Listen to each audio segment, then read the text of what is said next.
Imam Malik, the Sheikh of Islam. I am a slave. I have no idea what level of knowledge you need to have to be called the Sheikh of Islam. The man was a titan of scholars of Islamic jurisprudence. He mastered the science of hadith. Now get this, mastered the science of hadith at 17. 17! Yes, you heard me. The man had mastered the science of hadith by the age of 17. Wow.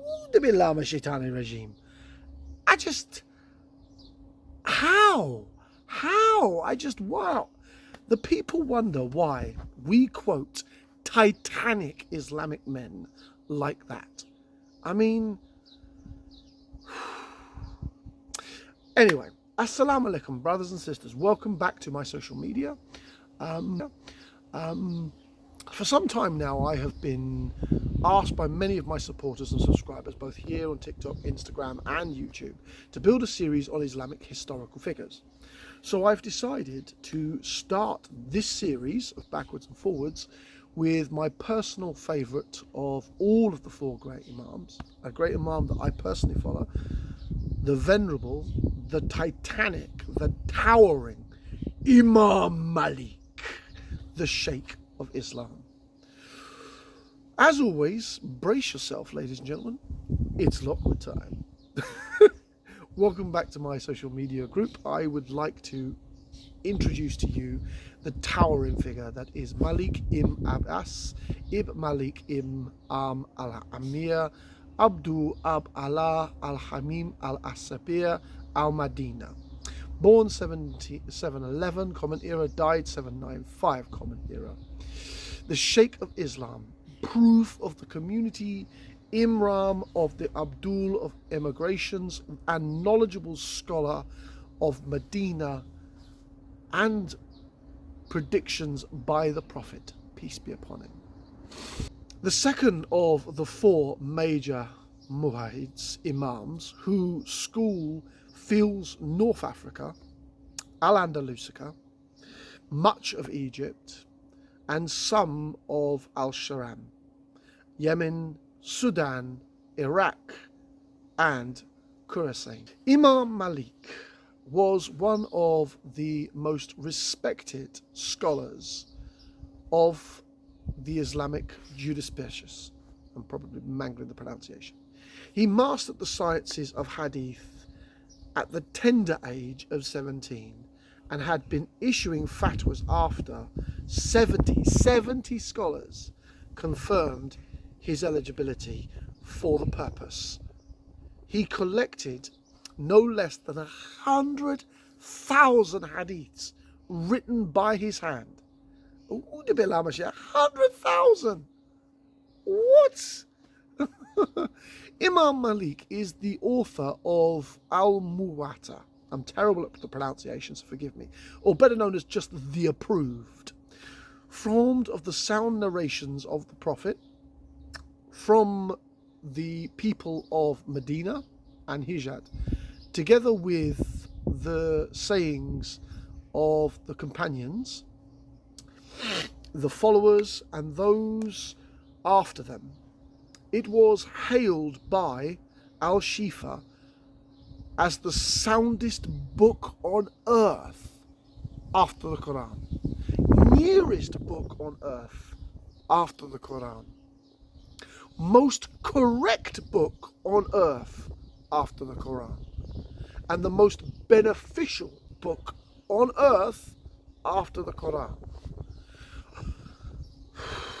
According to four separate narrations, among those Malik narrated from in the Muwatta, the Approved, Ayab al-Sakatiwa, I'm terrible at pronouncing that, Jafar ibn Muhammad al-Asalik, Zayed ibn As-Salim Ata al-Kusani, al-Zurad ibn al-Mukahib, al-Jarim Nafif, the freedman of Ibn Omar, and others. Among those who narrated from Malik al-Azum, Ibn Jurifif, Abdul Hanif, al-Awazis, Sufyan, al-Tarun, Shaban ibn al-Marik, Muhammad ibn al-Hasin, Abdul al-Rashid ibn Mahadan Wa'ik, Yahya, my own namesake, Al-Qatid al-Sharif ibn Wahab, Abdul Dawid al-Tashil, Abdul al-Rasik, and many others. The prophets, peace be upon him, said, "Very soon people beat the flanks of camels in search of knowledge, and they shall find no one more knowledgeable than the knowledgeable scholars of Medina." Al-Tamith, Al-Qadid Ibyat, Dahin, and others related from Sufiyat Ibn Uraf, Abdul al-Rasik, Ibn Mahin, Ibn Mayutaib, Ibn Imam, Ibn al-Mahidin, and others that consider the scholar to be Malik ibn Ansir. It is also related from Ibn Ayyum that the latest considered to be Abdul Ali ibn Abdul al-Azin al-Umral Adahan said of latter, "He possessed knowledge and good fiqh, spoke the truth fearlessly, and ordered good and remembered aloof from society." He used to press Malik in private to renounce the world and seclude himself. Abu Musuf ibn said Malik did not pray in congregation in the Prophet Mosque for 25 years. He was asked, "What is the preventing you?" He said, "Least I see something reprehensible and be obligatory to change it." Another narration from Abdul Mus'abim states, after Malik left the Prophet's mosque, he said he used to pray in his house with a congregation that followed him. And he prayed that the Jummah prayer alone in his house. Ibn Sa'id narrated from Muhammad ibn Malik used to come to the mosque and pray for prayers and the Jummah as well as the funeral prayer. He used to visit the sick and sit in the masjid where his companions would come and saw him. Then he would quit sitting there. Instead, he would pray and leave. And he'd quit attending the funeral prayers. Then he quit everything, neither attending the prayers nor the Jummah in the mosque, nor would he visit anyone who was sick or of others than that. The people bore with it, for they were extremely fond of him and respected him too much. This lasted until his death. If asked about it, he said, "Not everyone can mention his excuses." Ibn Abdul al-Bar said that Malik was the first who compiled a book from exclusive of sound narrations. Abu Bakr ibn al-Arib said the Muwatta is the first foundation and the core, whilst al-Bukhari book is the second foundation. In this respect, upon these two, all the rest have built, such as the Muslims. Al-Tamid Shaywal al-Yi said something similar and added that it is the principal authority of all four schools of law which stand in relation to it, like the commentary stands in relation to the main text. Malik composed it in the course of 40 years, having started with 10,000 narrations until he reduced them to their present number of under 2,000. Imam Malik is connected of the entire Islamic community to the knowledge of the Sunnah as it was preserved by the scholars of the Prophet's city, Al-Madinah. The reference point of his school of jurisprudence is observation time, and again the Muwatta, the approved, was the phrase with the phrase, and this is what I have found or seen the people of knowledge practicing. He was keenly aware of his mission as both the transmitter and the electrica of the Sunnah. This is characterized of his students praising of him, beginning with Al-Sharif, famously saying,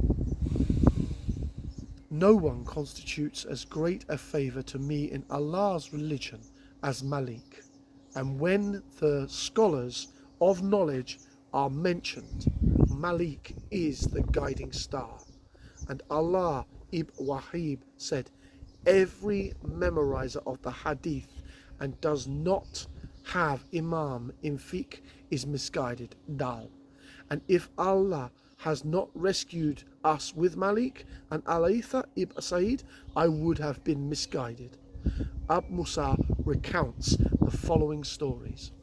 I went in to see him, Malik ibn Anis. He said to me, look under my place of prayer or prayer mat and see what is there. I looked and found a certain writing. He said, read it. It contained the accounts of a dream which one of his brothers had seen and which concerned him. Malik recited it from memory. I saw the Prophet, peace be upon him, in my sleep.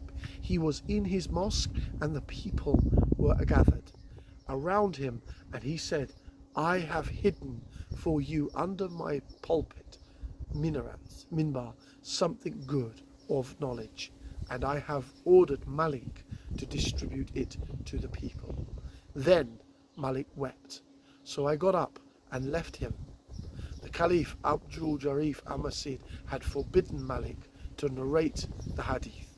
The divorce of the concerned does not take effect. Layas alith Musakari il Kabasakir Tariq. Then a spy came to Malik and asked him about the issue, whereupon Malik narrated the hadith in front of everyone. He was seized and lashed until his shoulders were dislocated and he passed out. When he came to, he said, Al-Musafir is absolved of my lashes. When asked why he had absolved him, Malik replied, I feared to meet the Prophet after being the cause for the perdition of one of his relatives. Ibrahim ibn Haman said he saw Malik being carried up and walked away carrying one of his hands with the others. They shaved his face, and he was mounted on a camel and paraded. He was ordered to depart himself aloud. Whereupon he said, whoever knows me, know me. Whoever does not know me, my name is Malik ibn Asar, and I say the divorce of the concern is null and void. When news of the Riyah reached Jafir ibn Saluman, in 175 he died, the governor of Medina and cousin of Al-Masris, he said, bring him down, let him go.